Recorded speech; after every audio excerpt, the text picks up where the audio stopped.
भंवरों से लड़ो तुम, भंवरों से लड़ो तुम, लहरों से उलझो, भंवरों से लड़ो तुम, लहरों से उलझो, कहाँ तक चलोगे तुम किनारे किनारे। जोहार, आदाब, नमस्कार। मैं ज़ुबैर अहमद।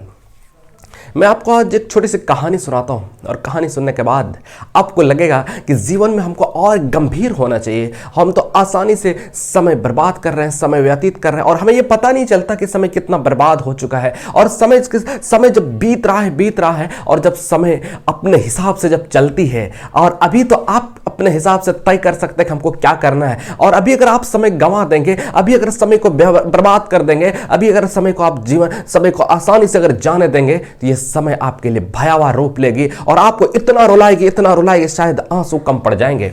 मैं आपको एक छोटी सी कहानी सुनाता हूं। ये कहानी सुनने के बाद आपकी जिंदगी बदलने की ताकत रखता है। ये कहानी में इतनी दम है कि आपकी जिंदगी बदलने की ताकत रखता है।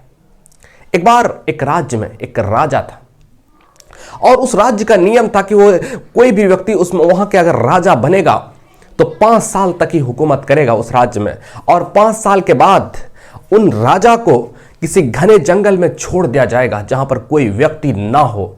उन खतरनाक जंगल में छोड़ दिया जाएगा। लिहाजा ऐसा ही हुआ। उसका एक टर्म पूरा होते हैं, उन्हीं राजा को फिर घने जंगल में छोड़ देता है। फिर दूसरी बार कोई राजा बनते हैं और उसके बाद फिर उसका कार्यकाल पूरा होता है, फिर घने जंगल में छोड़ देते हैं। फिर तीसरा राजा बनता है और उनका भी कार्यकाल पूरा होता है और घने जंगल में छोड़ देते हैं। और चौथा राजा बनता है। इसी तरह से सिलसिला चलता ही जाता था। एक बार एक राजा बना, एक व्यक्ति एक बार राजा बना, और जब राजा बना ना तो वो जो है ना उन जगह का पता लगाया कि आखिर जो पिछले से जितने भी राजा बने थे इनको किस जगह पर छोड़ा जाता है। लिहाजा उस जगह पता करते करते वो जगह पहुंचा। जब वो उस जगह पर पहुंचा ना तो वहां पर बहुत सारे कंकाल रखे हुए थे। वो समझ गया कि यही वो जगह है। जो एक कंकाल देख करके समझ गए कि यही वो जगह है जो पहले राजा हुआ करते थे। आज मैं राजा हूं तो शायद मेरा भी ठिकाना यही होने वाला है कुछ साल के बाद।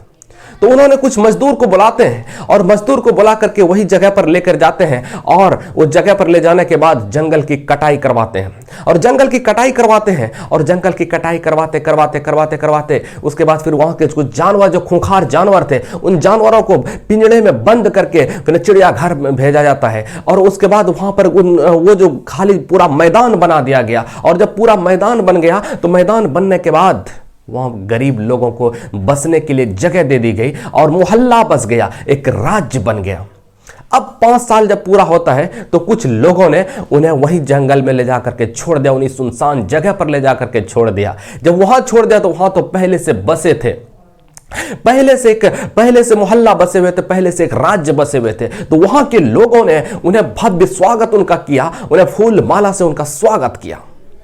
दोस्तों, इस कहानी से हमें शिक्षा मिलती है कि अगर आपकी एज 20 से 25 साल के बीच में अगर आप जिंदगी को बना लेते हैं, अगर मेहनत करके, अगर कठिन परिश्रम करके, हार्ड स्ट्रगल करके, अगर आप मेहनत करके अगर आप जिंदगी बना लेते हैं तो पूरी जिंदगी आपकी आसानी से कटेगी, पूरी जिंदगी आपकी इंजॉय वाली कटेगी, पूरी जिंदगी आपके मिसाल दिए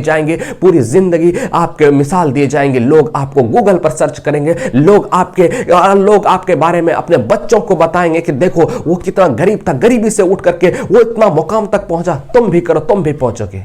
याद रखना दोस्त, अगर ये समय अगर आसानी से जाने के लिए दे दिया तो फिर आंसू कम पड़ जाएंगे आपके, इतने कठिन परेशानियां से आपका सामना करना पड़ेगा, इतनी कठिन समस्या आपको झेलनी पड़ेगी। शायद आप कभी सपने में भी नहीं सोचेंगे कि शायद इतना कठिन हालातों से हमको गुजरना पड़ेगा। ये कभी सपनों में भी नहीं सोच सकते हैं, इतना कठिन समस्या, इतना कठिन परेशानियों से आपको गुजरना पड़ेगा। उस वक्त कोई आपके पास ऑप्शन नहीं होगा, कोई आपके पास विकल्प नहीं होगा, कोई आपके पास ऑप्शन नहीं होगा कि अब क्या किया जाए। सिर्फ और सिर्फ बचेगा तो सिर्फ आपके अपने हालातों का रोना के अलावा कुछ नहीं बचेगा। याद रखना, अगर इस जिंदगी को जो बीत गया इस जिंदगी को अगर बेहतर बनाना चाहते हैं, इस जिंदगी को अगर आप खुशहाल बनाना चाहते हैं तो अभी भी लग जाइए। कुछ नहीं हुआ है, अभी भी लग जाइए, अभी भी जाग जाइए, अभी भी हालातों से टकरा करके अपनी जिंदगी को संवार ले, अभी भी बेकार जिंदगी को तू संवार ले। छोड़ दे अपनी गफलत में पार करके, गफलत में छोड़ दे भरोसा किसी कर रहना, छोड़ दे किसी से उम्मीद रखना। उम्मीद रखना तो अपने आप से उम्मीद रखना, भरोसा किसी पे रखना तो अपनी मेहनत पे भरोसा रखना और उसी मेहनत के भरोसे पर ही आगे बढ़ना है।